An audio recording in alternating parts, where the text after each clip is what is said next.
Good morning to all of you. आज की कक्षा में आपका स्वागत है। आज हम हमारे पाठ को आगे बढ़ा रहे हैं, लामबंदी और संगठन। इस पाठ के अंदर हमने जो है दबाव समूह की राजनीति के तहत जो राजनीतिक जो संगठन है उनके तहत हमने नेपाल और बोल्विया के जो आंदोलन हुए थे उनके बारे में जाना। अब हमारा जो नेक्स्ट टॉपिक होता है वो आता है लामबंदी। लामबंदी का मतलब क्या होता है? किसी विशेष मुद्दे के ऊपर। पहले हमें इसका अर्थ समझ लेना चाहिए। लामबंदी का अर्थ क्या होता है? किसी विशेष मुद्दे के ऊपर विभिन्न विचारधारा वाले लोगों का क्या हो जाना, एकजुट हो जाना। यानी कि विचारधारा सभी क्या रखते हैं, अलग अलग रखते हैं, लेकिन उसके बावजूद भी वो क्या हो जाते हैं, एक हो जाते हैं। और दूसरा क्या होता है, लामबंदी के बाद वो अपना आप को क्या करते हैं, संगठित करते हैं। कायदे और कानून और नियमों के अनुसार जो है अपना जो भी आंदोलन होता है उसको क्या करते हैं, प्रचारित करते हैं।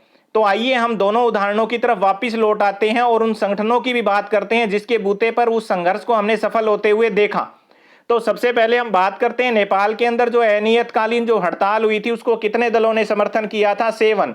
यानी कि गठबंधन बना था एसपीए, और उसके साथ साथ उसके अंदर एक माओवादी संगठन भी क्या हुआ था, शामिल हुआ था। लेकिन इस जन संघर्ष के पीछे केवल एसपीए ही नहीं था, मैंने आपको बता दिया एक और दल भी था। कौन सा? माओवादी दल। कौन सा दल इसके अंदर शामिल हुआ था? माओवादी दल हुआ था। हालांकि वो माओवादी दल संसदीय लोकतंत्र में विश्वास नहीं रखता था, उसके बावजूद भी वो इन लोगों के साथ शामिल हुआ। और ये पार्टी जो है नेपाल की सरकार के विरुद्ध क्या चला रही थी? माओ पार्टी सशस्त्र विद्रोह चला रही थी। इसने भी नेपाल के एक बहुत बड़े हिस्से पर कब्जा किया हुआ था।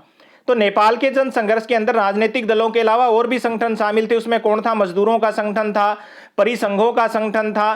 तो अनेक जो है संगठन, मसलन मूलवासी लोगों के संगठन थे, शिक्षकों के संगठन थे, वकील थे, मानवाधिकार कार्यकर्ताओं के समूह ने इस आंदोलन को अपना समर्थन दिया। अब हम बात करते हैं पानी के निजीकरण के खिलाफ। बोलिविया के अंदर जो आंदोलन चला था उसकी अगुवाई किसी दल ने नहीं की थी, उसकी अगुवाई कौन कर रहा था? फेडेकोर। कौन कर रहा था? फेडेकोर। एक संगठन था जिसका नाम था FEDECOR। यानी कि कौन कर रहा था? फेडेकोर। फेडेकोर जो है बोल्विया के अंदर जल आंदोलन करने वाला एक संगठन था। इसमें कौन लोग शामिल थे? इसमें 3 प्रकार के लोग शामिल थे। इंजीनियर थे, पर्यावरणवादी थे और स्थानीय कामकाजी लोग शामिल हुए थे। यहां पर कोई भी राजनीतिक दल जो है वो लामबंदी नहीं कर रहा था, कोई भी राजनीतिक दलों का यहां पर संगठन नहीं हो रहा था। ये सिर्फ क्या था, इस संगठन के अंदर जो मैंने आपको बता दिया 3 ही तरह के लोग क्या हुए थे, शामिल हुए थे। और बाद के अंदर इस संघ के अंदर वो किसान भी शामिल हो गए जो सिंचाई के ऊपर निर्भर था। कौन सा किसान जो है इसके अंदर शामिल हुआ? सिंचाई पर निर्भर किसान भी इसके अंदर शामिल हो गया। उसके बाद कोचम्बा के जो विश्वविद्यालय के जो छात्र थे वो भी इसके अंदर शामिल हो गए। उसके बाद में शहरों के अंदर बिना घर बार के रहने वाले जो बच्चों की आबादी का समर्थन भी इसको मिल गया। और इस आंदोलन को एक सोशलिस्ट पार्टी ने भी समर्थन किया। और इसी समर्थन की बदौलत जो है, कई बार ये प्रश्न आ जाता है, 2006 में बोल्विया के अंदर सोशलिस्ट जो है पार्टी किस में आ गई थी? बहुमत में आई। सोशलिस्ट पार्टी किस में आई थी? सत्ता में आई थी। तो उसका भी इसको समर्थन मिल रहा था। तो इन 2 उदाहरणों से हम जान सकते हैं, क्या जान सकते हैं कि जो लोकतांत्रिक जो व्यवस्था होती है, किसी संघर्ष के पीछे बहुत से संगठन होते हैं और ये संगठन भी 2 तरह से भूमिका निभाते हैं।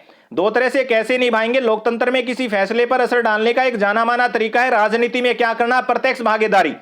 कुछ दल तो ऐसे होते हैं जो प्रत्यक्ष भागीदारी करके, चुनाव लड़ करके और राजनीतिक सत्ता प्राप्त करके लोगों के हितों की क्या करते हैं? रक्षा करते हैं। जैसे कि सोशलिस्ट पार्टी सत्ता में आई तो इसके लिए उनके पास जो है क्या होता है? जरूरी कौशल भी होता है, धन भी होता है।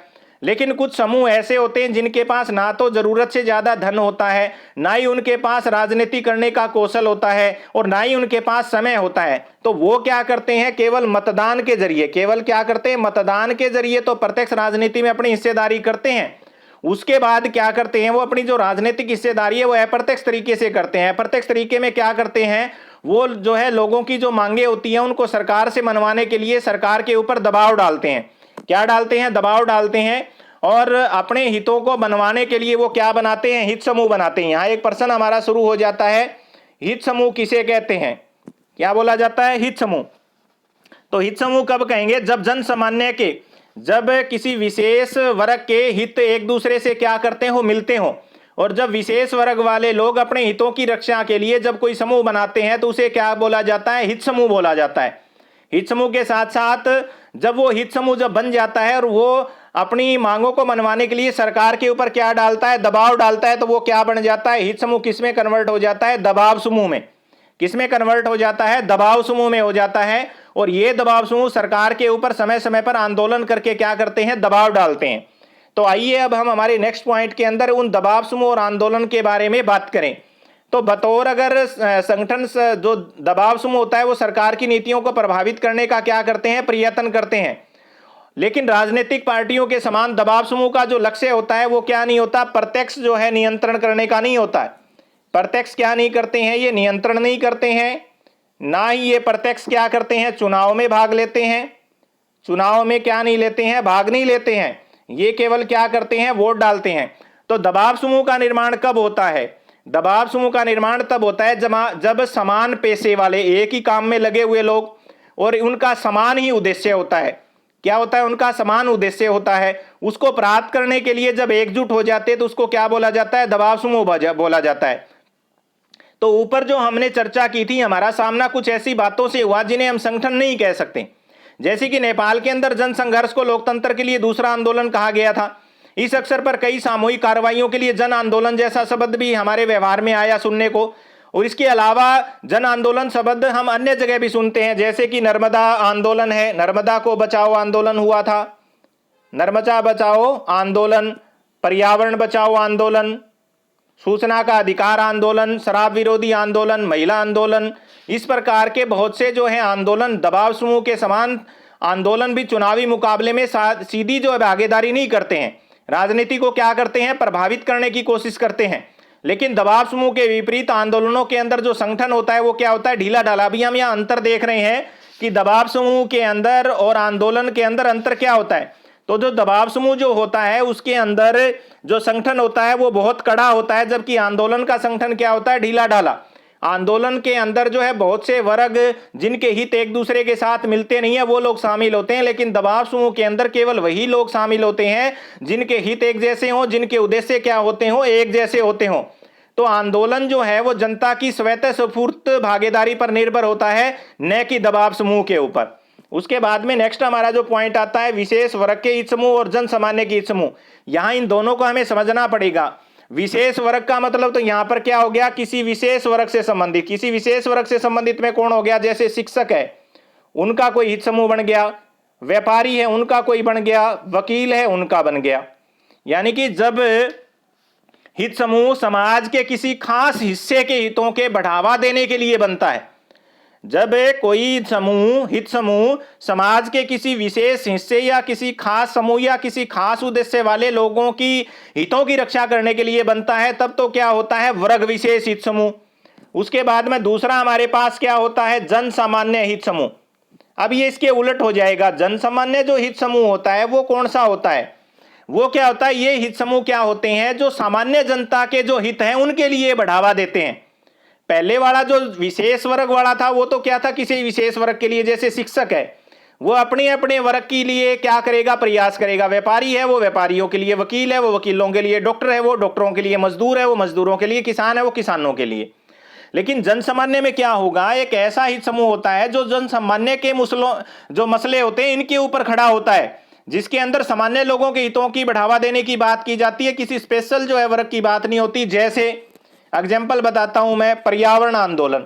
अब ये जो पर्यावरण आंदोलन होता है इसके अंदर कोई एक वर्ग नहीं होता, स्वच्छ पर्यावरण तो सभी को चाहिए, चाहे वो शिक्षक है, व्यापारी है, चाहे वो मजदूर है, चाहे वो किसान है, चाहे वो राजनेता है।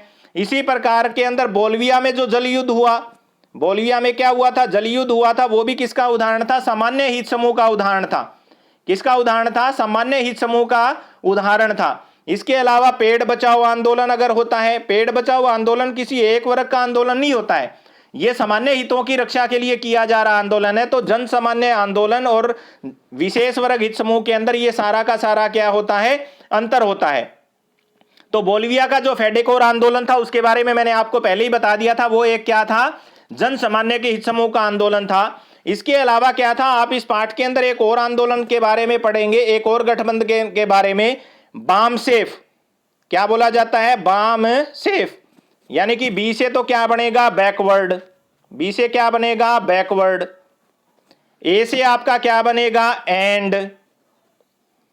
एम से आपका क्या बनेगा, माइनॉरिटी, माइनॉरिटी। उसके बाद में सी से आपका क्या बनेगा, कम्युनिटी, कम्युनिटी। ई से आपका क्या बनेगा, एम्प्लॉइज। और एफ से क्या बनेगा आपका, फेडरेशन। यानी कि बैकवर्ड का मतलब तो क्या हो गया, पिछड़ा।